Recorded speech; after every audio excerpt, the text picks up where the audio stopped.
ආයිබෝන් ඔබ එක්වන්නේ ටොක් 24 සජීවී වැඩසටහන සමගින් අපි දන්නවා ශ්‍රී ලංකාවේ පහුගිය කාලයේ උද්ගත වෙලා තිබ්බ ප්‍රශ්නවලට මේ කාල සීමාවේ බලධාරීන් විසින් නිලධාරීන් විසින් විවිධ පිළිතුරු විසඳුම් සොයමින් පවතින කාල සීමාවක්. ඊයේ දවසේදී ටොක් 24 වැඩසටහනින් අපි කතා කරා ලංකාවේ තිබ්බ ඉන්ධන අර්බුදයට කොහොමද QR කේත ක්‍රමෙන් පිළිතුරු හොයන්නේ කියන කාරණය පිළිබඳව. ඒ වගේම තමයි අපේ රටේ දරුවන්ට පහුගිය කාලේ පෙර නැගිච්ච ප්‍රශ්න පිළිබඳව ටොක් 24 වැඩසටහන් මාලාවෙන් අපි කිහිප අවස්ථාවකදීම කතා කරා. දැන් තියෙන ප්‍රශ්නේ තමයි අපේ රටේ පහුගිය කාලේ නිර්මාණය වෙච්ච ප්‍රශ්නවලට ගැටලුවලට විසඳුම් හොයන කාල සීමාවක අපේ රටේ දරුවෝ මුහුණ දීපු ප්‍රශ්නවලට ඇත්තටම විසඳුම් ලැබෙනවද? අපි මේ පිළිබඳව අනිවාර්යයෙන්ම කතා කරන්නට ඕනි. බොහෝ බලධාරීන් විශේෂඥයන් පෙන්වා දෙන කාරණේ තමයි ලෝකයේ තියෙන හොඳම දේවල් ලබා දෙන්නට ඕනේ දරුවන්ට කියන කාරණාත් එක්ක. එතකොට දරුවන්ගේ අධ්‍යාපනය අඩපණ වෙනවා නම් අපේ හෙට දවසේ අනාගතයේ අද පැවැත්ම අඩපණ වෙනවා නම් අපිට යහපත් ශ්‍රී ලංකාවක් බිහි කරන්නට වාතාවරණයක් සකස් වෙන්නේ නැහැ. අන්න ඒ නිසාවෙන්ම දරුවෝ පහුගිය කාලේ මුහුණ දීපු ගැටලු වලට ප්‍රශ්න වලට දැන් ප්‍රශස්ත විසඳුම් ලැබෙමින් පවතිනවාද කියන කාරණේ පිළිබඳව අද පුරා පැයක් අපි කතා කරන්නට සූදානම් ටොක් 24 වැඩසටහන ඔස්සේ මේ පිළිබඳව කතා කරන්නට ටොක් 24 අද මේ මැදිරියට මේ විශේෂ ආරාධිත අසුන අපි වෙන් කරේ ලංකාවේ පාසල් දරුවෝ බාර ඉහළම රාජ්‍ය නිලධාරියෙක් කිව්වොත් මම හිතන්නේ මම නිවැරදි. ඔහු තමයි අධ්‍යාපන අමාත්‍යාංශයේ ලේකම් එම්.එන්. රණසිංහ මහතා. අයවන උතුමන්ට. අයබෝ. මුලින් බොහොම ස්තුතියි. දැන් අපි සාමාන්‍යයෙන් දෙමාපියෝ ගත්තාම අම්මා ගත්තාම තාත්තා ගත්තාම දෙමාපියන්ට බර වගකීම දැනෙන්නේ තමන්ගේ දරුවා ගැන විතරයි. නමුත් ඔබට එහෙම නැහැ. ලංකාවේ සමස්ත දුවා දරුවන්ගේ වගකීම ඔබගේ උර මත තියෙනවා. අපි වැඩසටහනට සරල ආරම්භයක් ලබා ගත්තොත් පෞද්ගලික කාල සීමාව තුළ අපේ රටට විවිධ අර්බුද ආවා. ඉන්ධන ප්‍රශ්නයක් ආවත් ඒකෙන් පීඩා වින්ද අපේ රටේ දරුවෝ, ගෑස් ප්‍රශ්නයක් ආවත් ඒකෙන් පීඩා වින්ද අපේ දරුවෝ, කොවිඩ් වසංගතයක් ආවත් දැන් නැවත කොවිඩ් වසංගතයක් ඇවිල්ලා තියෙනවා. ඒකිනුත් අපේ දරුවෝ පීඩා වින්දා සහ පීඩා විඳිනවා. මේ ගෙවුණු කාල සීමාව පුරාවට රටේ නිර්මාණය වෙච්ච අර්බුද අපේ දරුවන්ගේ අධ්‍යාපනයට විශාල බලපෑමක් එල්ල කරා නේද? ආවිද විශේෂයෙන් මම මේ අවස්ථාවේදී ස්තුතිවන්ත වෙනවා ඔබගේ නාලිකාවට මේ අවස්ථාව ලබා දීම සම්බන්ධයෙන්. ඔබ කිව්වා වාගේ ආර්ථික අර්බුදයත් සමග අපි කිසි කෙනෙක් බලාපොරොත්තු නොවූ ආකාරයට අපගේ ආර්ථික හා සමාජීය කටයුතු එදිනෙදා කරගෙන කටයුතු වලට විශාල බලපෑමක් ඇති වෙලා තියෙනවා. එතනදී විශේෂයෙන් ගත්තහම පාසල් අධ්‍යාපනය අපේ ක්ෂේත්‍රය මේ අර්බුදකාරී තත්ත්වයක් එක්ක වාතාවරණයත් එක්ක ඉතා විශාල බැරෑරුම් ප්‍රශ්නවලට මුහුණ දීලා තියෙනවා. එතනදී ගත්තහම ශිෂ්‍ය පරම්පරාව මේ ජනගහනය පාසල් පද්ධතිය තුළ ඉගෙනීමේ කටයුතු ඉගෙනීම ලබන ඒ අයට එයාලගේ අධ්‍යාපනික ජීවන චක්‍රය තුළ ඒ කටයුතු හරියට ඒ කටයුතු වලට සම්බන්ධ වෙන්න බැරුව ඒ කටයුතු වලට අවශ්‍ය මැදිහත් වීම ලබා ගන්න බැරුව ඉතා විශාල ප්‍රශ්න රාශියකට මුහුණ දීලා තියෙනවා. මේ තත්ත්වයේ යටතේ තමයි අධ්‍යාපන අමාත්‍යාංශය ගත්තාම පළාත් 9ම පළාත් සභා හා සම්බන්ධිත අධ්‍යාපන අංශයේ ආයතන ගණනාවක් තියෙනවා. මේ හැම එකක්ම මේ අභියෝගාත්මක තත්ත්වය තුළ කොහොමද අපගේ මෙහෙවර ඉෂ්ට කරන්න කියන පිළිබඳව අභියෝගයක තමයි ඉන්නේ. විශේෂයෙන් ගත්තහම ඔබ කිව්වා වාගේ මේ ශිෂ්‍ය පරම්පරාවට මේ වර්තමානයේ පාසල් පද්ධතිය තුළ ඉගෙනුම් ලබන එයාලගේ අධ්‍යාපන කටයුතු සහ ඇගයීම් විශේෂයෙන් විභාග කටයුතු වලට සම්බන්ධ වීමේදී අනිවාර්යයෙන්ම කරන්න ඕන විෂය මාලාවන් විෂයන් තියෙනවා. ප්‍රාථමික අධ්‍යාපනය වෙන්න පුළුවන්, නැත්නම් ද්විතීක අධ්‍යාපනය වෙන්න පුළුවන්, නැත්නම් උසස් අධ්‍යාපනය වෙන්න පුළුවන්. මේ හැම අංශයකම ගත්තහම මේ කියන අර්බුදකාරී වාතාවරණය තුළ එයාලගේ කටයුතු ඉටු කර ගැනීම විශාල අභියෝග රාශියකට මුහුණ දෙන්න සිද්ධ වුණා. එතකොට මේ තත්ත්වයේ යටතේ පැන්ඩමික් එක අපේ කොවිඩ් වසංගත තත්ත්වයන්ගෙන් ඉවර වුණ හා සමානව ඒ ක්ෂණයකින්ම ආර්ථික අර්බුදය නිසා ඇතිවෙච්ච තත්ත්වය තුළ අපිට ඉතා විශාල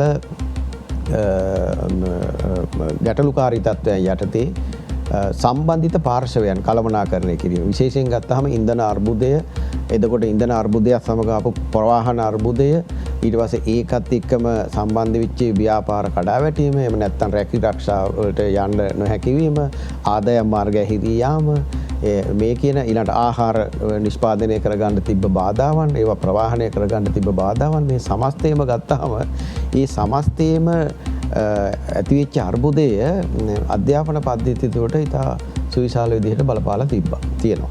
ඒක නිසා පහුගිය වකවානුව තුළ පහුගිය කාලය තුළ මාස කිහිපය තුළ අපි නිරන්තරයෙන් සාකච්ඡා කළා නිරන්තරයෙන් ඒ සම්බන්ධිත විශේෂයෙන් විදුහල්පතිවරුන් පළාත් අධ්‍යාපන අධ්‍යක්ෂකවරුන් කලාප අධ්‍යාපන අධ්‍යක්ෂකවරුන් ගුරු භවතුන් ඒ වගේම දෙමාපියන් හා සම්බන්ධ මේ සියලු දෙනාම එකතු වෙලා අමාත්‍යාංශයේ ගරු ඇමතිතුමා අමාත්‍යාංශයේ නිලධාරීන් අපි මේ සියලු දෙනාම එකතු වෙලා මේ අවස්ථානුකූලව ඒ අවස්ථාවට ගත හැකි හොඳම ප්‍රතිකර්මීය ක්‍රියාමාර්ගය අරගනිමින් තමයි අපි මේ පහුගිය මෑත සතිවල මේ වැඩ කටයුත්ත කරේ. එතකොට රණසිංහ මහත්මයා දැන් ඊළඟට පැනනගෙන ප්‍රශ්නේ තමයි සාමාන්‍යයෙන් සතියේ දවස් 5ක් පාසල පැවැත්වුණා. අපි දැක්ක පහුගිය කාලේ ඔබතුමා විස්තර කරපු අරබුද ගැටලු නිසා මේ දවස් 5 දවස් 3කට සීමා කරනවා. තවමත් දවස් 3ක් තමයි පාසල පැවැත්වෙන්නේ. නමුත් අපි දකිනවා දැන් ලංකාවේ බොහෝ දේවල් සාමාන්‍යකරණයට වෙලා මේක යථා තත්ත්වයට ලංකාවේ සීලුම ශේෂ්ඨ හැරමින් පවතින කාල සීමාවකට තමයි අද අපි පැමිණලා තියෙන්නේ. හැම ශේෂ්ඨයක්ම කර්මාන්තයක් ගත්තත් ওই දේ සිද්ධ වෙනවා. ඉන්ධන පෝලිං අපි දකිනවා ඊට වඩා අද ඉන්ධන පෝලිං ටික අඩු වෙලා තියෙනවා. මෙහෙම කාල සීමාවක් ඇතුලේ පාසල නැවතත් දවස් 5කට විවෘත කරන්න බැරිද?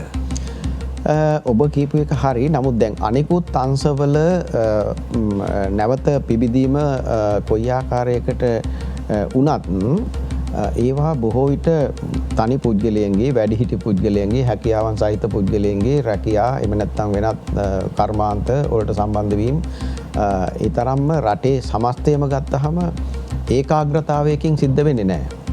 එක ෆ්ලැට්ෆෝම් එක මම කියන්නේ. නමුත් පාසල් පද්ධතිය තුල ගත්තහම ළමයින්ගේ ආරක්ෂාව, ළමයින්ගේ ඊළඟට මේ සෞඛ්‍ය තත්ත්වයන්, පෝෂණ තත්ත්වයන්, ඊළඟට ළමයින්ගේ මානසිකත්වය, ඊළඟට ගුරුවරුන්ගේ එන්ඩ පැමිණීමට තියෙන හැකියාව, ඊළඟට ඒගොල්ලෝ පදිංචි ස්ථානය සහ පාසල අතර තියෙන දුර ප්‍රමාණයක්, ඊළඟට ඒගොල්ලොන්ගේ ට්‍රාන්ස්පෝර්ට් ඒ කියන්නේ ප්‍රවාහන ක්‍රමවේද, ඊළඟට පොදු ප්‍රවාහන සේවාන් වල තිබීම සහ නොතිබීම, ඒකෙදි තියෙනවා මේ ස්කූල් වෑන් ඔය මේ පුද්ගලික ප්‍රවාහන අංශයක් තියෙනවා, ඒ වගේම පුද්ගලික බස් අත මාර්ගස්ස මගී ප්‍රවාහන අධිකාරී මගින් පාලනය වෙන එකක් තියෙනවා, ඒ වගේම මධ්‍යම ශ්‍රී ලංකා ගමනාගමන මණ්ඩලයේ ප්‍රවාහන සේවාන් තියෙනවා. මේ හැම එකක්ම ඒකාබද්ධව එක හා සමාන කාල සටහනකට වැඩකට නිරත වෙන්න අවශ්‍ය වෙනවා පාසල් පද්ධතිය පවත්වාගෙන යාමේදී. ඒක තමයි අභියෝගය. ඒක නිසායි අපි මේ හැම කාරණයක්ම සලකා බලලා විශේෂයෙන් ගුරු බෞතුන්ගේ පැමිණීම පුළුවන්ද බැයිද? ඊළඟට පාසල් පැවැත්වීමේදී ග්‍රාමීය පාසල් තියෙනවා, ඒ වගේම නාගරික පාසල් තියෙනවා. එතකොට ග්‍රාමීය පාසල් ගත්තාම පැමිණීමේදී ගොඩක් අය ප්‍රවාහන පයින් පාසලට එන කට්ටියක වැඩි. එතකොට ගුරුවරු ගත්තාමත් ඒ අයත් පාසල සමීපයේ ඉන්නවා නම් ඒ පාසල පවත්වන්න පුළුවන්. නමුත් නාගරික පාසල් ගත්තාම බොහෝ විට සම්පූර්ණයෙන්ම ප්‍රවාහන හැම එකකම මේ ප්‍රවාහන පද්ධතිය මත තමයි ඒකේ පැවැත්ම මත තමයි රඳාපවතින්නේ. ඒක නිසා අපි දවස් 3ක් කරේ මේ අයත් එක්ක සාකච්ඡා කරලා සියලුම අංශ සමග සාකච්ඡා කරලා ඒ අංශවලට දෙන්න පුළුවන් පහසුකම් මට්ටම අනුව තමයි අපි දවස් 3 කියන එක මේ සතියකට දවස් 3 කියන එක සැලසුම් කරේ. හැබැයි ඒකෙන් අදහස් කරන්නේ අපිට දැන් මේ කාරණේදී අපිට පහුගිය කාලෙදී වෙච්ච සිද්ධියත් එක්ක ටයිම් ලොස් එක, කාලය නැතිවීම සහ ලර්නින් ලොස් එක, ඉගෙනීමේ නොහැකිවීම කියන කාරණා දෙක එකට ගත්තාම අපි ඔන්ලයින් ක්‍රමවේදයේ ඔස්සේ බොහෝ දුරට සමහර විෂය ඉගැන්වීමේ කටයුතු සිද්ධ කළා. නමුත් ඒක සාර්ථක ක්‍රමවේදයක් නෙමෙයි. මොකද අපිට ගත්තාම අපගේ යටිතල පහසුකම් ඒ සඳහා තියෙන රටේ හැම තැනකම සමාන විදිහට ව්‍යාප්ත වෙලා නැහැ. ඇති වෙලා නැහැ. ඒ නිසා ඒක අපිට සර්ව සම්පූර්ණ ක්‍රමවේදයක් කියලා ගන්න බෑ. හැබැයි දවස් 3 කියන එක ගත්තේ අපි ඔය කියන පාසල් අධ්‍යාපන ක්ෂේත්‍රයේ පරිබාහිර ක්ෂේත්‍රවල තිබ්බ අපට පාලනය කළ නොහැකි සාධකයක් නිසා අපට සීමාකාරී වෙන්න ඕන තත්ත්වයක් යටතේ. අර ඔබතුමා මතක් කරන කාරණේත් එක්ක අර ලොස් එක හානිය කියන කාරණේත් එක්ක මම මේ ප්‍රශ්නේ යොමු කරොත් ඒක අපිට පිළිගන්නට වෙනවා. දැන් අපි මේ දවස් 3 කියන මේ රාමුව ඇතුළෙම අපි තව කාලයක් දුවන්නට පටන් ගත්තොත් අර ඔබතුමා සඳහන් කරපු ලර්නින් ලොස් එක හරි ටයිම් ලොස් එක හරි මේක එන්න වැඩි වෙන එක තමයි වෙන්නේ. එතකොට දැන් අපි මේ තියෙන තත්ත්වයත් එක්ක ඔබතුමා දකිනවා ඔබතුමා දන්නවා දැන් පාසල් පද්ධතිය කොයි වගේ තත්ත්වයක්ද තියෙන්නේ, ගුරුවරුන්ට කොයි වගේ ප්‍රමුඛතාවක්ද තියෙන්නේ, දරුවන්ට පාසලට පැමිණීමට කොයි වගේ හැකියාවක්ද තියෙන්නේ කියන මේ කාරණා සියල්ල ඔබතුමා දන්නවා. එතකොට අපිට හරියටම කියන්න පුළුවන්ද මේ දවස් 3ක් පාසල පැවැත්වෙන මේ නීතිය මේ රාමුව අපිට තව කොච්චර කාලයක් මේකෙන් දුවන්න වෙයිද? ඒ කියන්නේ සරලවම ඇහුවොත් දවස් 5ක් පාසල පටන් ගන්න අපිට තව කොච්චර කාලයක් බලන් ඉන්න වෙයිද? අපි පසුගිය සති කීපය තුළම සතියෙන් සතිය ඒ සතියේ අපිට අපේ පාසල් පද්ධතිය තුළ මේ අධ්‍යාපන කටයුතු කරගෙන යාමේ ප්‍රවණතාවයන් බලලා තමයි සතියකට සැරයක් අපි ඒ තීරණය ගන්නෙ. එතකොට ඊළඟ සතියට අපි මේ සිකුරාදා වෙනකොට මේ සතියේ සඳුදා අඟහරුවාදා මේ දවස්වල අපි ප්‍රායෝගිකව කොහොමද ඒක සිද්ධ වුණේ කියන එක විමර්ශනය කරමින් තමයි ඊළඟ සතියට අපි සැලසුම් කරේ. මේකට හේතු වුණේ ඇත්ත වශයෙන්ම මේ ප්‍රවාහන අර්බුදය, මේ ඉන්ධන අර්බුදයත් එක්ක ඇතිවෙච්ච තත්ත්වය. එහෙම නැති තත්ත්වයක් යටතේ ඒ ප්‍රශ්නේ විසඳෙනවා නම් ස්ථිරසාර විදිහට අපිට පුළුවන් සම්පූර්ණයෙන්ම දවස් 5ම සැලසුම් කරලා දවස් 5ම අපිට අපේ අධ්‍යාපන කටයුතු කරගෙන යන්න ඊට ප්‍රස්තාව ලබා දෙන්න.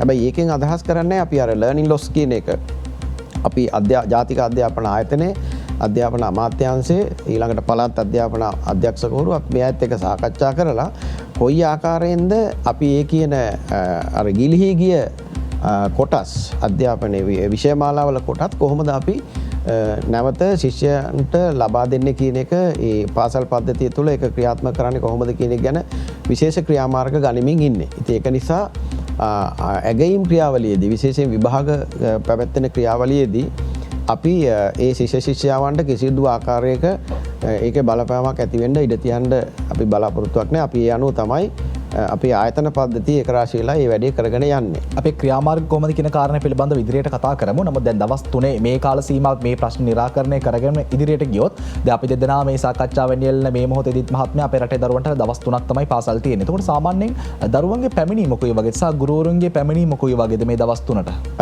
පැමිණීම සාමාන්‍යයෙන් 80ක් සාමාන්‍ය වශයෙන් 80ක මට්ටමක තියෙනවා. ඉතින් ඒක තියෙන්නෙත් ඉතින් මං හිතන්නේ ඔය දැඩි ප්‍රශ්න මැද්දේ තමයි ඉන්ධන හල් වලට ගිහිල්ලා ඒව පෝලිං ඉලෝ ඉඳලා ඉන්ධන ගහගෙන එතකොට ගුරුවරුන්ටත් ඒ වගේ දෙමාපියන්ටත් ඒ වගේ ඊළඟට පොදු ප්‍රවාහන සේවාව පවත්වන ඒවත් ඒ වගේ මේ කියන තත්ත්වයන් යටතේ තමයි මේ දවස් 3 එන්නේ. හැබැයි අපි දවස් 3 කියලා කිව්වට අනිත් දවස් දෙකටත් අවශ්‍ය මේ ශිෂ්‍ය ශිෂ්‍යාවන්ට ගෙවල් වල ඉඳගෙන ඒ අධ්‍යයන කටයුතු වල නිරත වෙන්න පුළුවන් වැඩ ප්‍රමාණයක් දෙන්න කියන මේ උපදේශ තමයි ඉස්කෝල වල අපි දීලා තියෙන විදුහල්පතිවරුන්ට සහ ඒ ගුරු භවතුන්ට. ඉතින් ඒක නිසා ඒ අධ්‍යාපන කටයුත්ත දවස් 5ම මේ ක්‍රියාත්මක වෙනවා. හැබැයි පාසල් පැමිණීම දවස් 3ට තමයි අපි මේ සීමා කරේ මේ සතිය. එතකොට අපි අවසාන වශයෙන් කියනවා නම් අර ඉගෙනුම් ක්‍රියාවලිය සතිය පුරාම දිවෙන ආකාරයට සැලසුම් කරන්න ගන්නත් ඊළඟට භෞතිකව ප්‍රවාහන ප්‍රශ්නය ප්‍රබලවම බලපාන පාසල් දවස් 3කුත් ඒක බලපාන නැති ග්‍රාමීය මට්ටමේ පාසල් විශේෂයෙන් විදුහල්පතිවරුන් සහ ගුරුවරුන්ගේ එකඟතාවයේ සහිතවම කලාප අධ්‍යාපන අධ්‍යක්ෂකවරුන්ගේ අනුමැතිය යටතේ පවත්වන්නත්. එතකොට පාසල් ගණනාවක් දවස් 5ම පැවැත්වෙනවා. ප්‍රාථමික මට්ටමේ ගම් මට්ටමේ තියෙන පාසල්. එතකොට තවත් පාසල් කොටසක් දවස් 3 විතරක් පැවැත්වෙනවා. ඉතින් ඒකේනොත් විශේෂයෙන් ගුරුවරුන්ට ගුරු භවතුන්ට තියෙන ප්‍රශ්නේ ප්‍රවාහන ප්‍රශ්නේ නිසා කාලසටහන් කළමනාකරණය කිරීම. විදුහල්පතිවරුන්ට අපි ඒකටත් උපදෙස් දීලා තියෙනවා. කාලසටහන් කළමනාකරණය කරමින් ඒ අයට අවශ්‍ය පහසුකම් සලසන්න කියලා. මේ විදිහට තමයි මේක ක්‍රියාත්මක වෙන්නේ. කොහොමද අර භෞතිකව පාසල පැවැත්වෙන දින ගාන සමස්තව ගත්තොත් භෞතිකව පාසල පැවැත්වෙන අඩු දින ගානක් නේ. සතියේ දවස් 5ම බොහෝ පාසල් වල පාසල පැවැත්වෙන්නේ නැහැ ප්‍රායෝගිකව මේ කාරණේ ගත්තත්. නමුත් අපි දකිනවා පහුගිය කාරණේ කාල සීමාව ඇතුලේ බලධාරීන් අධ්‍යාපන ශාස්ත්‍රයට යම්කිසි ප්‍රමුඛතාවක් ලබා දෙනවා කියලා ප්‍රකාශයටපත් කරා. එහෙම තීන්දුව අපි දැක්කා. ඉන්ධන ලබා ගැනීමේදී ගුරුවරුන්ට ප්‍රමුඛතාව දෙනවා කියලා අපි දැක්කා. විභාග වලට ඇදී දරුවන් දරුවන්ට ඉන්ධන ටික ලබා දෙන්න ප්‍රමුඛතාව දෙනවා කියලා අපි දැක්කා. ඇත්තටම දැන් ඔබතුමා සඳහන් කරනවා අර්බුදත් එක්ක තමයි මේ එන දවස් තුනත් පාසලට එන්න කියලා. පහුගිය කාල සීමාව අපි නිරීක්ෂණය කරලා බැලුවොත් පහුගිය කාල සීමාව පිළිබඳව අපි මොහොතක් කතා කරොත් රජය සහ බලධාරීන් දෙනවා කිව්වේ ප්‍රමුඛතාව ඇත්තටම ගුරුවරුන්ට සහ දරුවන්ට ලබා දුන්නේ නැද්ද? මෙහෙමයි අපි ගරු ඇමතුමාත් එක්ක අපි අමාත්‍යංශයේ ඔය විශේෂයෙන් ඔය ඉන්ධන බෙදා හැරීම සම්බන්ධයෙන් ප්‍රවාහන කියන්නේ මධ්‍යම ගමනාගමන මණ්ඩල සභාපතිතුමා නිලධාරීන් ඒ වගේම කනිජ තෙල් නීතිගත සංස්ථාවේ ඒ වගේම පෞද්ගලික බස් රථ හිමියන්ගේ සංගමේ නිලධාරීන් ඒ වගේම පාසල් වෑන් රථ ප්‍රවාහන සංඝම් වල අය ගෙනල්ලා ඒ වගේමයි වෘත්තීය සමිති නියෝජිත යින් ගෙනල්ලා එන්න කියලා අපි සාකච්ඡා කරා අමාත්‍යාංශේ. ඒ සාකච්ඡා කරලා අපි ඇත්ත වශයෙන්ම ප්‍රමුඛතාවය ලබා දුන්නා. දැන් විශේෂයෙන් ගත්තාම ඩිපෝ වලින් ලංකාවේ තියෙන හැම ඩිපෝ එකකම ඉන්ධන පාසල් වෑන් රථවලට ඒ වගේමයි පෞද්ගලික බස් රථවලට පාසල් ප්‍රවාහන කටයුතු කරන ඉන්ධන ලබා දීමේ ප්‍රමුඛතා වැඩසටහනක් සකස් කරා. ඒ සකස් කරලා ඒ අවශ්‍ය සහයෝගය ලබා දුන්නා. ඒ ආයතන පෙට්‍රෝලියම් කියන්නේ කනිජ තෙල් නීතිගත සංස්ථාව, මගී ප්‍රවාහන අධිකාරිය, එතකොට මධ්‍යම ලංකා ගමනාගමන මණ්ඩලය, පාසල් වෑන් රථ දායකයන්ගේ සංගම් මේ ඔක්කොමලා එකතරාශී වෙලා තමයි මේ දවස් තුනේ වැඩසටහන වුණත් මේ කරගෙන යන්නේ. ඊට අමතරව දැන් ගුරු බෞතුන් ගත්තාම සමස්ත රටේම ආවරණය වෙන ආකාරයට ඒ අයටත් අපි ප්‍රසිද්ධ මාධ්‍යවල කියලා තියෙනවා මේ ප්‍රසිද්ධ ප්‍රකාශ කරලා තියෙනවා මේ අයට පහසුකම් සලසන්න කියලා. එතකොට අර QR කෝඩ් ක්‍රමයක් හඳුන්වලා දීලා තියෙනවා මේ කනිජ තෙල් අමාත්‍යාංශය. මේවත් එක්ක ඒකාබද්ධ ඒ කියන්නේ ඒ ආයතන වල ඒකාබද්ධ මැදිහත් වීමක් එක්ක තමයි මේ පහසල් පද්ධතිය තුළ මේ ක්‍රියාමාර්ග මේ දවස්වල අපි ගනිමින් ඉන්නේ. ඉතින් ඒ නිසා මම හිතනවා අපිට නිරීක්ෂණය වෙනවා ඒ පහසුකම විශේෂයෙන් ඊයේ පෙරේදා දකින්න ඇති අර පෞද්ගලික බස් රථ හැම ඒ ප්‍රවාහන කටයුතු වලට අපේ අමාත්‍යාංශයේ ඉල්ලීම අනුව යොමු වෙලා තියෙනවා. ඉතින් එහෙම ඒවන් තත්වයක් යටතේ තමයි මේක කරගෙන යන්නේ. හැබැයි 100%ක් එහෙම ප්‍රශ්නේ විසඳිලා නැති වෙන්න පුළුවන්. මොකද විශේෂයෙන් කනිජ තෙල් බෙදා හැරීම තවදුරටත් මේ හරියටම යාවත්කාලින යථා පරිදි නොපැවැත්වීම නිසා ඇතිවෙන ප්‍රශ්නේ පාසල් පද්ධතියටත් ඒ විදිහටම බලපානවා කොහොමදත්. ඔය එක්කම දැන් පහුගිය කාලේ අපි දැක්කා පහුගිය කාල සීමාව තුළ මේ ගුරුවරුන්ට පාසලට පැමිණීමට තියෙන ප්‍රශ්නේ සහ දරුවන්ට පාසලට පැමිණීමට තියෙන ප්‍රශ්නේ විසඳන්නට බලධාරීන් විසින් විවිධ ක්‍රියාමාර්ග විවිධ යෝජනා අරගෙන එනවා අපි දැක්කා. ළඟම පාසල හොඳම පාසල කියලා සංකල්පයක් අපි දැක්කා පහුගිය කාල සීමාව පුරාවටම කතා කරනවා. එතකොට දුර බැහැර ඉන්න ගුරුවරයෙක්ට දුර බැහැර තියෙන පාසලකට ළඟා වීමට අධ්‍යාපනය ලබා දෙන්නට යන්න ඇත්තටම අපහසුයි නම් අසීරුයි නම් ඒ ගුරුවරයා ළඟම තියෙන පාසලට ගිහිල්ලා අධ්‍යාපනය ලබා දෙන්න ඒ කාල සීමාව ඒ අවස්ථාව උදා කරලා දුන්නොත් මේ ගැටලුව මීට වඩා ලේසි වෙන්නේ නැද්ද සරල වෙන්නේ නැද්ද? අපි පසුගිය දවස්වල තීන්දුවක් ගත්තා විශේෂයෙන් දුර බැහැර පාසල් වලට යන ශිෂ්‍ය ශිෂ්‍යාවන්ට ළඟම පාසලක් తాවකාලිකව ලබා දෙන්න කියලා. ඒ වගේමයි ගුරු බවතුන්ටත් අපි ඒ ඉඩ ප්‍රස්තාව ලබා දෙන්න කියලා අපි ඉල්ලීමක් කරා මේ කනිජ තෙල් ඒ ප්‍රශ්නේ නිසා. ක්‍රියාත්මක වුණාද? ඒක යම් තාක් දුරකට ක්‍රියාත්මක වුණා. අපි එතනදී විශේෂයෙන් කිව්වේ ඒ විදුහල්පතිවරුන් ඒ වගේමයි ගුරුවරුන් ඒක සාකච්ඡා කරලා කතා කරලා පළාත් අධ්‍යාපන අධ්‍යක්ෂ කලාප අධ්‍යාපන අධ්‍යක්ෂකවරුන් එක්ක ඒ වැඩේ කරන්න කියලා. නමුත් සමහර තැන්වලදී ඒක කොයිතරම් ප්‍රායෝගික වුණාද කියන එක සම්බන්ධයෙන් අපිට වාර්තා වෙලා නැහැ. නමුත් එහෙම ඉඩ ප්‍රස්තාවක් ලබා දුන්නා. නමුත් ඊළඟට තවත් ප්‍රශ්නයක් එන්න පුළුවන් එතනදී. දැන් සමහර ඉස්කෝලවල දැන් එක පාසල ගත්තාම එයාලා විෂය මාලාවල් ශිෂ්‍යයන්ට ලබා දීලා තියෙන මට්ටම් වෙනස්. එතකොට ඒ වෙනස් මට්ටම් එක්ක තව තැනකට ගිහිල්ලා ඒක කරනකොට එහෙම ඒකේ යම්කිසි නොගැලපීමක් ඇති වෙන්න පුළුවන්. මට්ටම් වෙනස් කිව්ව කාරණේ පිළිබඳව මට අවබෝධ වුණා. අපි එක පාසලේ ගත්තාම එක විදිහටනේ ඒ ශිෂ්‍යයන් ඉගෙන ගන්න එක ප්‍රායෝගික තත්ත්වයන් යටතේනේ. එතකොට ඒ ප්‍රායෝගික තත්ත්වයන් යටතේ දැන් වෙන පාසලකට ගියපුවාම එතන අලුත් තැනක්. එතකොට ඒ අලුත් පරිසරයක් ඒ එවන් තත්ත්වයන් යටතේ ඵලදායීතාවය ගත්තාම කොයිතරම් දුරට ඒක උකහා ගන්න පුළුවන්ද කියන එක අපිට මේ කාරණයක් වුණත් අපි යම්කිසි තත්වයක පාසල් ගත වීමක් වෙනවා කියන එකනේ අපි එක කරන්නේ. එතකොට එයා මේ ගෙදර ඉන්නවට වැඩි ගිහින් යම් කිසි දෙයක් එතන අධ්‍යයනය කරනවා, ඉගෙන ගන්නවා. ඉගෙන ගන්න එකට සම්බන්ධ වෙනවා. අපි તો පහේ පන්තියේ ළමෙක් 6 පන්තියටම යන්නේ. පහේ පන්ති ළමයි පහේ පන්තියට යන්නේ. එතකොට යම් කිසි දෙයක් එතනින් ලබා ගන්නවා. ඉතින් ඒක ඒ වාගේ ඉඩ ප්‍රස්තාවක් තමයි අපි ලබා දුන්නේ. ඉතින් ඒ ඉඩ ප්‍රස්තාවත් අපි ලබා දුන්නේ ඇත්තටම. ඒ කියන්නේ ඒ ඉල්ලීම් අනුව සාකච්ඡා කරලා ළඟම පාසලට ශිෂ්‍යයන්ට සහ ගුරුවරුන්ට ගිහින් වාර්තා කරලා ඒ සේවය ඉගෙනීම් කටයුතු ඉගෙනීම් සහ ඉගෙනීමේ කටයුතු කරගන්න අවස්ථාවක් ලබා දෙන්න. කොහොම නමුත් දරුවන්ගේ යම්කිසි අධ්‍යාපන කාලයක් අතපසු වෙලා ඉවරයි. දරුවන්ගේ යම්කිසි සැලකිය යුතු කාල සීමාවක් මේ වෙද්දී අතපසු වෙලා ඉවරයි. අපි දැන් කතා කරන්නට ඕනේ යම්කිසි කාල සීමාවක් අතපසු වුණා නම් මේ අතපසු වෙච්ච කාල සීමාව කොහොමද දරුවා ආවරණය කරගන්නේ? මේ අතපසු වෙච්ච කාලය අධ්‍යාපනික කොටස් විෂය කොටස් ආවරණය කරගෙන කොහොමද දරුවෝ ඉදිරියට තියෙන විභාගවලට මුහුණ දෙන්නේ කියන කාරණා පිළිබඳව අපි කතා කරන්නට ඕනේ. ඊට පෙර ආතෝ සූදානම් අපි කෙටි විරාමයක් ලබා ගන්නට.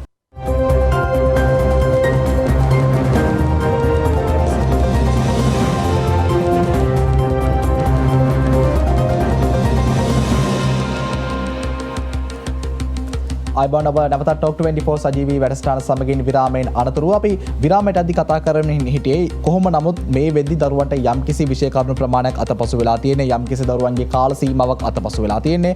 අධ්‍යාපන බලධාරීන් විදිහට ඔබතුමන්ලා මොනවද දැන් දරුවන්ගේ අතපසු වෙච්ච මේ විෂය කොටස් ආවරණය කරගන්නට අරගෙන තියෙන ක්‍රියාමාර්ග ටික පාසල් මට්ටමින්?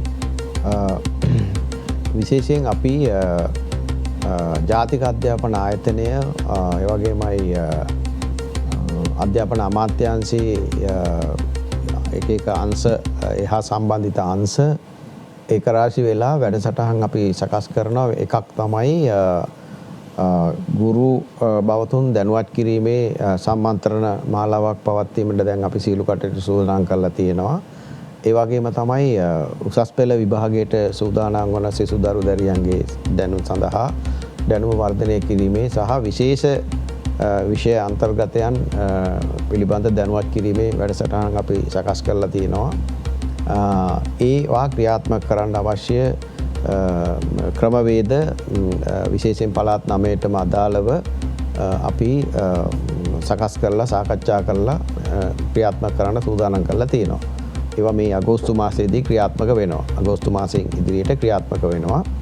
ඒ වගේම තමයි විෂය මාලාවන් පිළිබඳව ගත්තාම ඒ ගැනත් ශිෂ්‍යුන්ට විශේෂයෙන් දැනුම ලබා දිය යුතු අංග කොම්පෝනන්ට්ස් අන්තර්ගතයන් මොනවද කියන එක සම්බන්ධයෙන් සකස් කරලා සාකච්ඡා කරලා ජාතික අධ්‍යාපන ආයතනයේ විශේෂයෙන් සම්බන්ධ වෙලා ඒ වැඩසටහනත් අපි සකස් කරලා පාසල් පද්ධතිය තුළට ඉදිරිපත් කරන්න අපි සකස් කටයුතු කරලා තියෙනවා.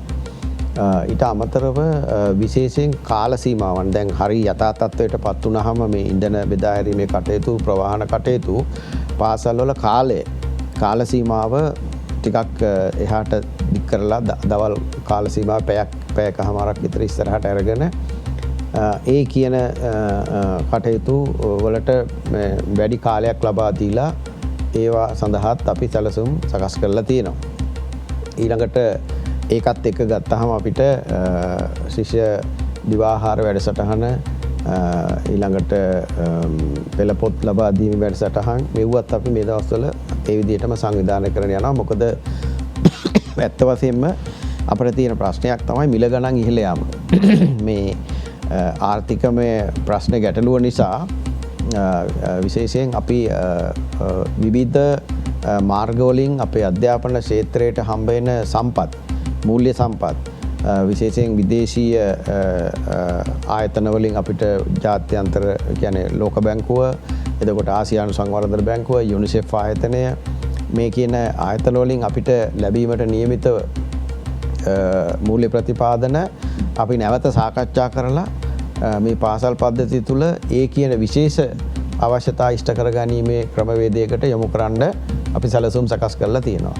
මෙන්න මේ ආකාරයට විවිධ මාර්ගවලින් මේ කියන අධ්‍යාපන මගහැරී ගිය අධ්‍යාපන කියන්නේ අධ්‍යයන කොටස් ශිෂ්‍යයන්ට විශේෂ ප්‍රමුඛතාවයක් යටතේ වෙන විවිධ ක්‍රමවේද අනුගමනය කරමින් ලබා දෙන්න අපි සැලසුම් සකස් කරලා තියෙන්නේ. ඒතර ඔය කියන්නේ සැලසුම් ඔක්කොම අගෝස්තු මාසේ සකස් කරන දරුවන්ට අගෝස්තු මාසේ පාසල් නිවාඩුවක් හම්බෙන්නේ නැද්ද?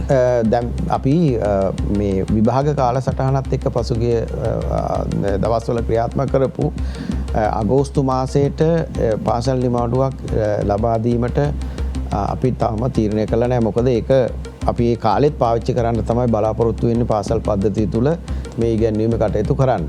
මොකද අපිට ඊළඟට එනවා විභාග කාලසටහනක් මේ අවුරුද්ද අවසාන වෙන්න පෙර නොවැම්බර් මාසයේ ශිෂ්‍යත්ව පහේ ශිෂ්‍යත්ව විභාගයත් අපස උසස් පෙළ විභාගයත් පවත්වන්න සිද්ධ වෙනවා මේ අවුරුද්ද අවසන් වීමට ප්‍රථම. ඒ අනුව නොවැම්බර් මාසයේ අවසානයේදී පහේ ශිෂ්‍යත්ව විභාගයත් ඊට පහුවදා සිට උසස් පෙළ විභාගයත් පැවැත්වීමට අපි සැලසුම් සකස් කරලා තියෙන විභාග දෙපාර්තමේන්තුව විසින්. එතකොට මේ තත්ත්වයේ යටතේ මේ පාසල් පද්ධතිය තුළ මේ ඉදිරි මාස කිහිපය තුළ අධ්‍යයන කටයුතු කරනකොට අපේ නිවාඩු කාල සීමාවල් හැකිතාක් පාවිච්චි කරන්න තමයි බලාපොරොත්තු වෙන්නේ අධ්‍යයන කටයුතු සඳහා සිසුන් යොමු කරන්න. මම පුංචි බාධා කිරීමක් කරන්න මේක ඔබතුමා විභාග කාලසටහන් පිළිබඳව කතා කරපු නිසා දැන් එතකොට සාමාන්‍යයෙන් තියෙන විභාග කාලසටහන් ක්‍රමයේ ඇතුලේ දැන් ඊළඟට අපේ රටේ දරුවන්ට මුහුණ දෙන්නට තියෙන ප්‍රධාන විභාග දෙක අපොස උසස් පෙළ විභාගය සහ ශිෂ්‍යත්ව විභාගය මේ අවුරුද්දේ නොවැම්බර් මාසයේදී. ඔව් නොවැම්බර් මාසයේදී. එතකොට දැන් අපේ රටේ යම්කිසි දරුවෝ පිරිසක් උසස් පෙළ ලියලා මේ වෙලාවේදී නිවසට වෙලා බලාගෙන ඉන්නවා ප්‍රතිඵල අපේක්ෂාවෙන්. ඔබතුමාට යම්කිසි ඉංගියක් දෙන්නට පුළුවන්ද මේ දරුවන්ගේ ප්‍රතිඵල කොයි කාලේ වගේද එන්නේ කියලා? ඒ ලියපු විභාගයේ ප්‍රතිඵල අගෝස්තු මාසයේ අන්තිම සතියේ නැත්නම් සැප්තැම්බර් මාසයේ මුල සතියේදී ලබා දෙන්න අපි සැලසුම් සකස් කරලා තියෙන්නේ. එතකොට දැන් තියෙන ප්‍රශ්නේ තමයි අපි හිතමු අගෝස්තු මාසේ අන්තිම සැප්තැම්බර් මාසේ මුල මේ දරුවන්ගේ ප්‍රතිඵල ලැබුණා කියලා. අපි හිතමු සැප්තැම්බර් 1 වෙනිදා උසස් පෙළ විභාගෙ ලිව්ව දරුවෙක්ට ප්‍රතිඵල ලැබෙනවා. දැන් එතකොට නොවැම්බර් මාසේ ඒ දරුවා ආයෙ පාරක් තව ෂයි එකක් තව වරක් විභාගෙට මුහුණ දෙනවා නම් ඒ දරුවට නොවැම්බර් මාසේ නැවතත් විභාගෙට මුහුණ දෙන්නට සිද්ධ වෙනවා. මාස දෙකක් ඇතිද දරුවෙක්ට සූදානම් වෙන්න? නෑ දැන් අපිට දැන් තියෙන ප්‍රායෝගික තත්ත්වයන් යටතේ අපිට වෙන විකල්පයක් නැත නෑ. ඒකයි අපි කිව්වේ දැන් විශේෂයෙන් ඔය විභාගයක් පැවැත්වීම සහ ඒ විභාගයේ විශේෂයෙන් ඔය ප්‍රායෝගික පරීක්ෂණ ඊළඟට ඒ සඳහා විභාග පරීක්ෂකවරුන් පැමිණිලා ඒ ක්‍රමවේද අනුගමනය කරන්න තියෙනවා. ඒ ක්‍රමවේද සාමාන්‍ය තත්ත්වයන් යටතේ අනුගමනය කරන්න අපිට හම්බුනේ නැහැ. අපිට සුවිශේෂ තත්ත්වයන් යටතේ ගැටලුකාරී තත්ත්වයන් යටතේ තමයි අපි ඒ වැඩෙත් කරේ. ඉතින් ඒක නිසා අපි අර අපේක්ෂා කරන විදිහට ඒ කාලසටහන් වලටම ඒක සිද්ධ වෙන්නේ නැති නිසායි ඔය කියන අපිට ගැටලුව එන්නේ. එතකොට ගත්තාම ඔක්තෝබර් මාසේ කියන්නේ සැප්තැම්බර් මාසේ ඔක්තෝබර් මාසේ සහ නොවැම්බර් අන්තිමට කියන්නේ බොහෝ විට දෙසැම්බර් තමයි ඒ ලෙවල් විභාගෙ තියෙන්නේ. ඒතකොට සමස්ත වශයෙන් නොවැම්බර් මාසෙමත් තියෙනවා එතකොට. මාස 3ක විතර කාල සීමාවක් තමයි එතනින් තියෙන්නේ. ඒතකොට දැන් පැන නගින ප්‍රශ්නේ තමයි ලේකම්තුමා දැන් මේ වෙලාවේදී අපි කරන්න ඕනි අධ්‍යාපනයේ ගුණාත්මකභාවය සලකලා බලලා හොඳ විභාගයක් පැවැත්වීමේ මූලික අරමුණක් තියෙනවානේ. ශිෂ්‍යත්ව විභාගය පැවැත්වීමේ අරමුණක් තියෙනවා. සාමාන්‍ය පෙළ විභාගය පවත්වන්නට අරමුණක් තියෙනවා. උසස් පෙළ විභාගය පවත්වන්නට අරමුණක් තියෙනවා. කාලය අඩුයි කියලා අපි කරන්න ඕනි මොකක්ම හරි ක්‍රමයක් කියලා විභාගයක් පවත්වන එකද? එමත් නැත්නම් අර විභාගයේ තියෙන ගුණාත්මකභාවයට බාධාවක් වෙන්නේ නැද්ද මේක තුළ? ගුණාත්මකභාවයට බාධාවක් වෙන්නේ නැහැ. බොහෝ විට දැන් ඇත්ත වශයෙන්ම අපි ඔය උසස් පෙළ ගත්තාම බොහෝ තැන්වල ඔන්ලයින් ක්‍රමවේද අනුගමනය කරා. ඒ වගේමයි ඒ ශිෂ්‍ය ශිෂ්‍යාවන් අධ්‍යාපනය හුඟක් අය මේ වන විට සම්පූර්ණ කරලා ඉන්නේ. ඒ කියන්නේ විභාගයේ කල් යනවට කැමතිත් නැහැ. ඒ කියන්නේ විභාගයේ මේ අවුරුද්ද ඉවර වෙන්න ඉස්සර තියන්නමත් ඕනේ. ඒ අතිබහුතරයේ අපේක්ෂාව ඒක. එතකොට ඊළඟට අපි අර කියපු දැන් උසස් පෙළ පහුගිය විභාගයේ ප්‍රතිඵල නිකුත් කරලා ඊළඟ කාල සීමාව අඩු කියන එකත් බොහෝ විට මේ හුඟක් දෙනෙකුට ඒක ප්‍රශ්නයක් වෙන්නේ නැහැ. මොකද දැන් ගෙවල් වල හිටියට උසස් පෙළ ශිෂ්‍ය ශිෂ්‍යාවන් ගත්තාම අර ප්‍රාථමික මට්ටම් වල පන්ති වල අය වාගේ නෙමෙයි ඒ අය වෙනම ක්‍රමවේද අනුගමනය කරගෙන තියෙනවා. ඉතින් ඒක නිසා අපිට විභාග කාලසටහන අපිට එහාට දාන්න බැරි වෙනවා. මොකද මේ අවුරුද්දේ පැවැත්විය යුතු උසස් පෙළ විභාගය පවත්වන්න ඕනේ. මොකද නැත්නම් අපිට ඒක ඊළඟ 2023 අවුරුද්දේ ලොකු ප්‍රශ්නයක් වෙනවා. ඒ නිසා අපි මොන කැපකිරීම කරලා හරි ඒ කියන්නේ අපි හැකි අවම කියන්නේ මේ හානියක් වෙන ආකාරයට අවම ලොස් එකක් 100% 100ක් අයින් කරන්න පුළුවන් නම් අපිට අපි එතන තමයි අපි ඉන්න ඕන තැන. නමුත් අපට නොවැළැක්විය හැකි හේතුන් නිසා ඒවා එකක් තියෙනවා නම් එතනදී තමයි අපි අර හැම පාර්ශවයකම කැපකිරීම උනන්දුව මැදිහත් වීම අවශ්‍ය වෙන්නේ. ඒකමද දැන් මම අර විභාගයේ කල් දාන්න ඕන තැන ඉන්නවා එතනින් නම් කතා කරනවා නෙමෙයි. නමුත් දැන් තියෙන ගැටලුව තමයි උසස් පෙළ දරුවෙක්ට උනත් තමන්ගේ නිවසේ ඉඳන් සාමාන්‍ය උසස් පෙළ විභාගය කියන්නේ තමන්ගේ විභාගය තමන් සොයන්න අධ්‍යයනයක් කරන්නට ඕන විභාගය. ඒ කාරණේත් එක්කත් මට 100%ක් ඔබතුමාට එකඟ වෙන්නට පුළුවන් කිසි ප්‍රශ්නයක් නැහැ. නමුත් ගැටලුව තමයි සමහර උසස් පෙළ විභාගයේ උනත් සමහර ප්‍රායෝගික කොටස් තියෙනවා. මේ කොටස් ටික ආවරණය කරගන්න දරුවා අනිවාර්යයෙන්ම ඉස්කෝලේකට හරි එක්කෝ ටියුෂන් පන්තියකට හරි ප්‍රායෝගිකව මේක කරන තැනකට යන්නට ඕනි. උදාහරණයක් විදිහට අපි රසායන විද්‍යා ප්‍රශ්න පත්‍රයක් ගත්තත්, භෞතික විද්‍යා ප්‍රශ්න පත්‍රයක් ගත්තත් මේකේ තියෙන ව්‍යුහගත රචනා කොටසේ තියෙන ඒ රචනා හතරට උත්තර ලියන්න ප්‍රායෝගික පරීක්ෂණ හතර දරුවා අනිවාර්යයෙන්ම කරලා තියෙන්නටම ඕනි. දැන් ප්‍රායෝගික පරීක්ෂණයක් කියන එක දරුවට ගෙදර ඉඳන් කරන්නට බෑ. පාස් පේපර්ස් ටික බලලා මේක මෙහෙම නම් මේක මෙහෙම නම් කියලා අපිට පුරවකතනයක් කරන්න පුළුවන්. නමුත් දරුවගේ මනසට මේක කාවදින්න දරුවා මේ ප්‍රායෝගික පරීක්ෂණ කරන තැනකට යන්න ඕනි. එතකොට ප්‍රායෝගිකව මේක ප්‍රශ්නයක් වෙන්නේ නැද්ද ඇත්තටම? නෑ ඒක තමයි අපි අර කිව්වේ මම අර පාසල් පද්ධතිය තුළ මේ ඉදිරියේදී අපි විෂය ගත කරුණු ශිෂ්‍යයන්ට ඉදිරිපත් කිරීමේදී ඒ අපි ඒ වැඩසටහන් සකස් කරගන්න කියලා තියන්නේ. ඒක අර උසස් පෙළ දරුවන්ටත් ඔව් මම අර කිව්වේ උසස් පෙළ දරුවන්ටත් ඒක තමයි. එතකොට අර ඒ කියන සුවිශේෂ කොම්පොනන්ට්ස් ටික කොටස් ටික ආවරණය කරන්න තමයි මේ ඉදිරි කාල සීමාව අපි දීලා තියෙන්නේ. එතකොට අර ඔන්ලයින් ක්‍රමවේදයටවත් එහෙම නැත්නම් අර මේ පොත් පරිශීලනය කරලවත් කරගන්න බැරි වෙන ටික කරන්න ප්‍රමුඛතාවය දීලා පාසල් පද්ධතිය ඇතුලේ ආචාර්ය මණ්ඩලය එකතු වෙලා ඒ වැඩේට අවශ්‍ය මේ කැපකිරීම ඒ මැදිහත් වීම කරන්න තමයි ඊට ප්‍රස්තාව දීලා තියෙන්නේ. අර ඔබතුමා කලින් විස්තර කරපු සැලැස්ම උසස් පෙළ පන්තියටත් අදාළයි. පාසල පටන් ගත්තාම ඒ දරුවන්ටත් පාසලට පැමිණීමේ හැකියාව තියෙනවා. ඔව් අදාළයි. ඒතකොට දැන් ඊළඟට තියෙන ප්‍රශ්නේ තමයි අපි කොහොම නමුත් දැන් ඔබතුමා සඳහන් කරන ආකාරයට අපි හිතමු දෙසැම්බර් මාසෙදී උසස් පෙළ විභාගයක් තියෙනවා කියලා. ශිෂ්‍යත්ව විභාගයත් ඒ කාල සීමාවෙදීම තියෙනවා කියලා අපි කියමු. එතකොට අපි සාමාන්‍යයෙන් අපි පාසල් යන කාලේ අපි දන්නවා අනිවාර්යයෙන්ම අගෝස්තු මාසෙදී පහවසර ශිෂ්‍යත්ව විභාගය තියෙනවා. අගෝස්තු මාසෙදී උසස් පෙළ විභාගය තියෙනවා. දෙසැම්බර් මාසෙදී සාමාන්‍ය පෙළ විභාගය තියෙනවා. අපි උසස් පෙළ විභාගය ලිව්වොත් ප්‍රතිඵල එන්නේ සාමාන්‍යයෙන් කොයි මාසෙද වගේ කියලා අපි දන්නවා. එතකොට ඒ එන මාසෙන් දැන් තව අපිට සූදානම් වෙන්න තියෙන කාලය කොච්චරක්ද කියලා අපිට හොඳ උපකල්පනයක් කරගන්නට පුළුවන්. ඒ උපකල්පනය තුලින් අපිට විභාගයට ඉතාමත් හොඳින් ලෑස්ති වෙන්නට පුළුවන්. නමුත් අවාසනාවට ඇත්ත කතාව අපේ රටේ වර්තමානයේ ඉන්න දරුවන්ට ওই තියෙන අවස්ථාව ඇහිරිලා ගිහිල්ලා තියෙනවා. ওই අවස්ථාව නැති වෙලා ගිහිල්ලා තියෙනවා. එතකොට සාමාන්‍යයෙන් මේ අවුරුද්දක් ගත්තාම අවුරුද්ද ඇතුලේ අර කියන විභාග ෂෙඩියුල් එක ඒ විදිහටම ක්‍රියාත්මක වෙන තව කොච්චර කාලයක් යයිද? නෑ අපි බොහෝ විට මේ 2023 ඕක කරන්න තමයි අපි මේ දැන් ඉඳන්ම සැලසුම් කරන්නේ. නැත්තම් 2023 අවුරුද්දත් අපිට මේ විදිහටම යන්න වෙනවා.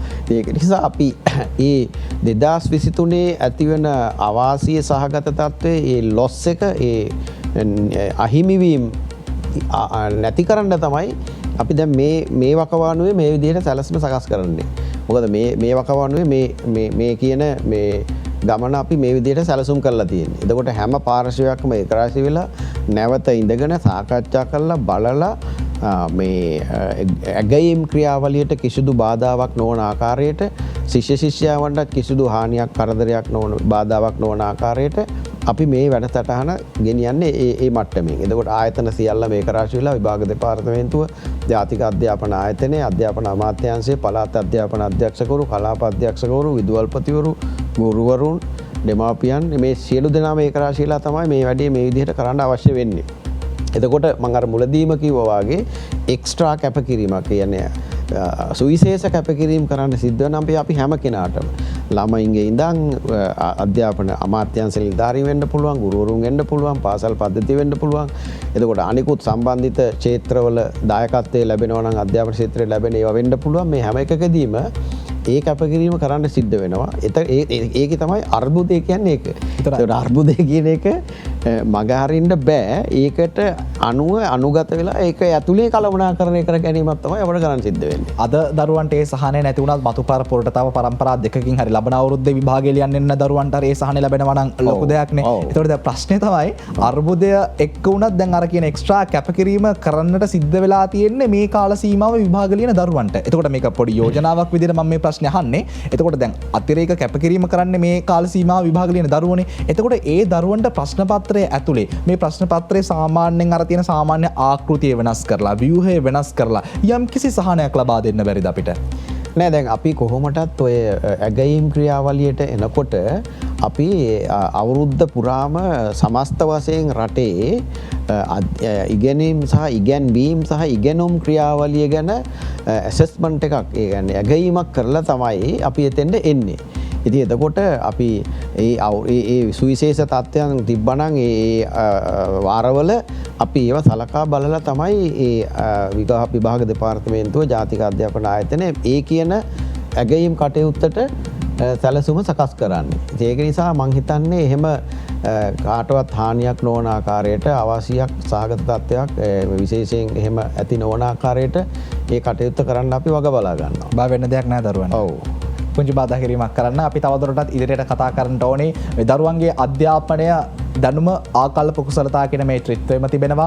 දැනුම හැදුවට මදි දරුවන්ගේ ආකල්ප ටිකත් වර්ධනය වෙන්නට ඕනේ. කුසලතා ටිකත් වර්ධනය වෙන්නට ඕනේ. පහුගිය කාලේ දරුවන්ගේ ආකල්ප වලටත් තර්ජනයක් කෙල්ල වුණා. කුසලතා වලටත් තර්ජනයක් කෙල්ල වුණා. මේ දේවල් කොහොමද දැනුමත් එක්කම ගොඩනගන්නේ කියන කාරණය පිළිබඳව කතා කරමු. ඊට පෙර ආතුව සූදානම් අපි කෙටි විරාමයක් ලබා ගන්නට.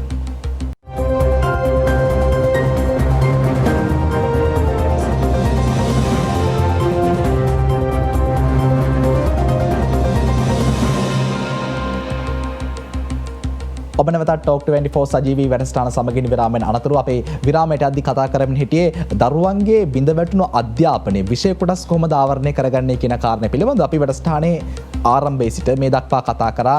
ඉන්ධන අර්බුදය ඔස්සේ කොහොමද ගුරුවරුන්ට ලැබුණු සහනය, ගුරුවරුන්ට වගේම දරුවන්ට ලැබුණු සහනය ප්‍රමුඛතාවක් ලැබුණාද? අතපසු වෙලා තියෙනවා විශාල අධ්‍යයන කොටසක්, විෂය කරුණු කොටසක්. මේක ආවරණය කරගන්නේ කොහොමද කියන කාරණය පිළිබඳව අපි කතා කරා. නමුත් ලේකම්තුමා දැන් ඊළඟට තියෙන ප්‍රශ්නේ තමයි මම විරාමයට යද්දි කිව්ව කාරණය. දරුවෙක්ගේ අධ්‍යාපනය කියන්නේ දැනුම ආකල්ප කුසලතා මේ කියන ත්‍රිත්වයම තියන්නට ඕනි. අපි අමතර පන්ති ටික දාලා දරුවන්ට අභ්‍යාස පොත් ටික දීලා Zoom තාක්ෂණය ඔස්සේ උගන්වලා දරුවන්ගේ දැනුම කියන කොටස අපි ආවරණය කරගත්තයි කියලා කියමු අපි කොහොම හරි. නමුත් අතපසු වෙච්ච ආකල්ප ටිකකුයි කුසලතා ටිකකුයි තියෙනව නේද මීට සාපේක්ෂවම? ඔබ කියන කාරණේ වැදගත්ම වෙන්නේ ප්‍රාථමික අධ්‍යාපන කොටසට. ඒ කියන්නේ අපි හිතමුකෝ grade 1 2 3 4 5 කියන ඒ කොටස ගත්තහම ගොඩාක් ක්‍රියාකාරකම් බද්ධ මේ අධ්‍යාපනයක් තමයි සිද්ධ වෙන්නේ. එතකොට පුද්ගලයාගේ පෞරුෂ වර්ධනය එහෙම නැත්නම් ඒ අර භාෂාව හැසිරවීම, එතකොට අන්‍යයන් සමග ඒකරාශීව කටයුතු කිරීම සහ විවිධ නිර්මාණාත්මක දේවල් කරන්න තියෙන ඉඩ ප්‍රස්ථා තමයි ගිලිහිලා ගියේ. එතකොට එතනක් ගත්තාම අවුරුදු දෙකක් සම්පූර්ණයෙන්ම ගත්තාම 3 පන්ති ළමයා 5 පන්තියට ඇවිල්ලා. එතකොට 2 පන්තියේ හිටපු ළමයා 4 පන්තියට ඇවිල්ලා.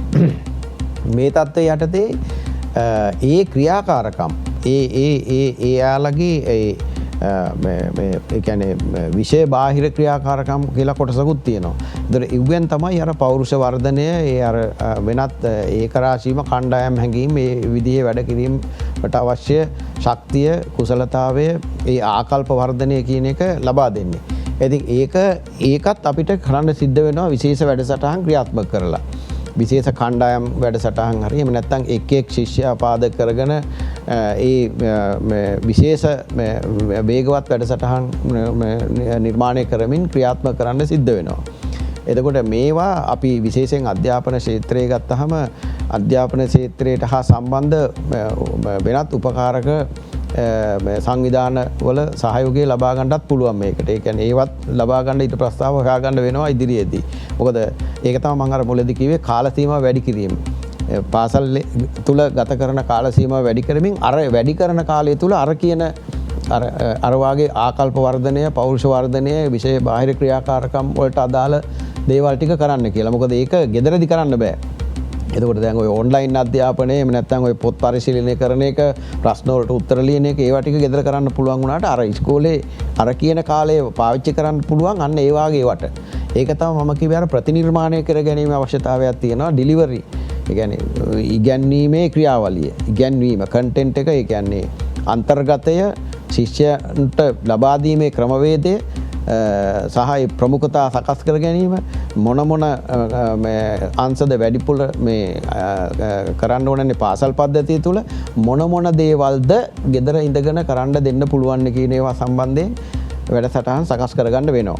ඒක තමයි විශේෂ වගකීම පාසල් පද්ධතිය තුළ ඉන්න ආචාර්යවරුන්, ගුරු භවතුන් සහ විද්‍යාල්පතිවරුන්, ඒ වගේමයි අධ්‍යාපන උපදේශක මණ්ඩල, එතකොට කලාප අධ්‍යාපන කාර්යාල, කොට්ටාස් අධ්‍යාපන කාර්යාලවල නිලධාරීන් ඒක රාශී වෙලා කරන්න ඕනේ වැඩක් ඒක. ඒතර ලේකම්තුමනි අපි මේ කතා කරන කාරණා බොහොම සරලව කතා කරත් මේක තරමක් භයානක කාරණයක්. මොකද දැන් පාසල් ගිය මේ ජෙනරේෂන් එකේ මේ පරම්පරාවේ ඉන්න දරුවන්ට සිංහල භාෂාව හා සාහිත්‍ය තරඟ ටික නැති වෙලා තියෙන්නේ. කලාව වෙලවල් ටික නැහැ, බිග් මැච් නැහැ, ක්‍රීඩා උත්සව නැහැ. මේ නිසා දරුවන්ගේ පෞරුෂය සංවර්ධනයට බලපෑමක් කෙල් වෙලා තියෙනවා. ඒ වගේම තමයි මම මේ වසරේ පාසලේ ක්‍රීඩා නායකයා වෙන්න හිටියා නම් ක්‍රීඩා උත්සවයක් තිබ්බේ නැහැ. මම මේ අවුරුද්දේ පාසල් ගියේ නැහැ. මට ඒ අවස්ථාවක් නැති වෙලා තියෙනවා. එතකොට දැන් ඉස්සරහට දරුවන්ට අර යම්කිසි කාල සීමාවක් දික් කරලා මේ දේවල් අපි යම්කිසි ප්‍රමාණයකට ඉගෙනුවා කියලා කියමුකෝ.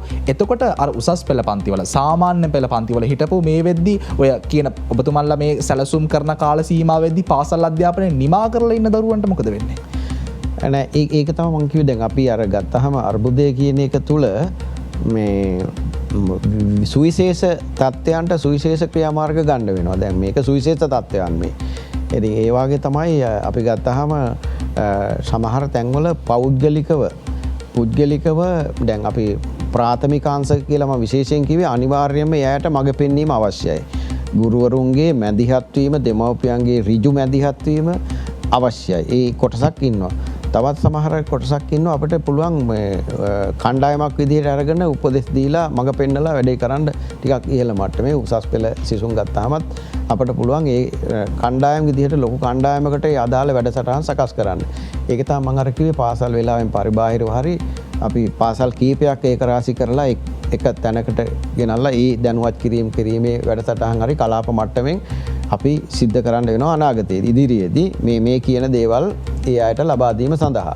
එතකොට අර ඒ වාගේ තමයි මම කිව්වේ වෙනත් බාහිර සංවිධාන තියෙනවා නම් එයාලගේ සහයෝගය ගන්න ඕනේ. වොලන්ටියර් මේ කියන්නේ ස්වේච්ඡාවෙන් ඉදිරිපත් වෙන අය ඉන්නවනම් මේ වාගේ පර්සනල් පුද්ගලික සංවර්ධනයට පුද්ගල සංවර්ධනයට අදාළ දේවල් ඒ හොඳ මේ ආකල්ප වර්ධනයට අදාළ දේවල් ඉදිරිපත් කරන්න අපි ඉඩ ප්‍රස්තාව ලබා දෙනවා පාසල් පද්ධතිය තුළ. ඒකයි මම කිව්වේ අර විශේෂ වැඩසටහන් විශේෂ කණ්ඩායම් වල මේ සම්බන්ධතාවයක් හදාගන්න සිද්ධ වෙනවා. අපි මේ කියපු නැති වී ගිය දේ නැවත ලබාගෙන ස්ථාපිත කිරීම සඳහා. එතකොට මහත්මයාද අපි දැක්ක පහුගිය කාල සීමාව පුරාවටම බොහෝ ප්‍රතිපත්ති සම්පාදකයෝ අධ්‍යාපනය පිළිබඳව ප්‍රතිපත්ති සකස් කරන පුද්ගලයෝ බොහෝ දෙනෙක් කතා කරපු කාල සීමාවක් තමයි දරුවෙක් සාමාන්‍ය පෙළ විභාගයේ ලියලා සාමාන්‍ය පෙළ ප්‍රතිඵල ඇවිල්ලා උසස් පෙළ පන්තියට යන්නට ඉන්න කාල සීමාව සහ උසස් පෙළ විභාගයේ ලියලා එක්කෝ තවශයි එකක් තවත් වරක් විභාගයට පෙනී ඉන්නට යන කාල සීමාව එහෙමත් නැත්නම් ඔහු ඇය විශ්වවිද්‍යාලයට ඇතුළත් වෙන්නට තියෙන කාල සීමාව ලංකාවේ ක්‍රමෙන් ගත්තොත් නම් උසස් පෙළ ලියලා විශ්වවිද්‍යාලයකට යන සාමාන්‍යයෙන් වසරක කාලයක්වත් දරුවෙක්ට ගෙදරට වෙලා ඉන්නට සිද්ධ වෙනවා. එතකොට මේ කාල සීමාව අර ඔබතුමා කිව්ව වැඩසටහන් ටික දියත් කරන්න පළදායි විතර අපි දැන්වත් යොදා ගන්නට බැරිද? මොකද පහුගිය කාල සීමාව පුරාවටම අපි දැක්ක කතා කරනවා විතරයි ඒක යොදාගත්තේ නැහැ. අපිට දැන්වත් මේක ඔබතුමා කියන විදිහට අර අතිරේක කැපකිරීමක් කරන්න ඕනි කාල සීමාවක්. අපිට දැන්වත් මේක යොදා ගන්න බැරිද? අනිවාර්යයෙන්ම පුළුවන්. ඒක තමයි කරන්නත් අවශ්‍ය වෙන්නේ. දැන් ඔය කියන ගැප් එක දැන් ගත්තාම ගන්න භාෂා දැනුම සහ තාක්ෂණික දැනුම කියන්නේ ITN භාෂාව කියන්නේ විශේෂයෙන් ඉංග්‍රීසි භාෂාව පිළිබඳ දැනුම. ඒ ඉංග්‍රීසි භාෂාව කියන දැනුම වෙන දැන් ඔය කියන කාල සීමාව තුළ ඉතාමත්ම පහසුවෙන් ළඟා කරගන්න පුළුවන් මේ හැකියාවක් තියෙනවා. එතකොට ඒ කාල සීමාව තුළ තමයි අර කියපු ඒ අධ්‍යයන කාල සීමාවන් තුළ කරගන්න බැරි වෙච්ච දේවල් ළඟා කරගන්න පුළුවන් හොඳම කාලේ.